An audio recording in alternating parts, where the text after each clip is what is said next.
Η κρίση στην Κύπρο το 1974 ήταν ένα από τα πιο κρίσιμα γεγονότα της σύγχρονης ελληνικής ιστορίας.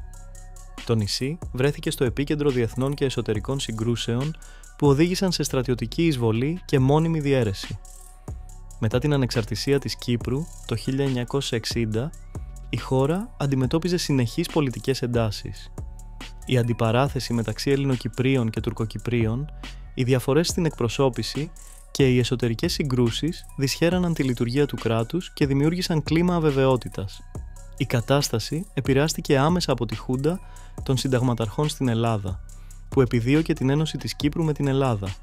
Στις 15 Ιουλίου 1984 πραγματοποιήθηκε πραξικόπημα εναντίον του Προέδρου Ποσίλου Μακαρίου. Το γεγονός δημιούργησε χάος και κενό εξουσίας, εντείνοντας την ανασφάλεια του νησιού. Η Τουρκία, επικαλούμενη την προστασία της τουρκικής μειονότητας και ως αντίδραση στο πραξικόπημα, εισέβαλε στο νησί στις 20 Ιουλίου 1974. Η στρατιωτική επιχείρηση οδήγησε στην κατάληψη του βόρειου τμήματος της Κύπρου και δημιούργησε μια διαχωριστική γραμμή που παραμένει μέχρι σήμερα. Η κρίση επηρεάστηκε και από το διεθνές πλαίσιο.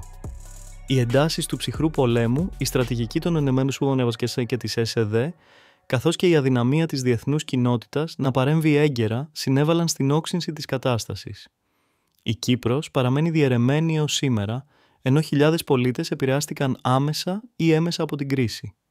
Η τραγωδία αυτή δείχνει πως η πολιτική αστάθεια, η στρατιωτική παρέμβαση και η διεθνής αδράνεια μπορούν να οδηγήσουν σε μακροχρόνιες συνέπειες για ένα κράτος.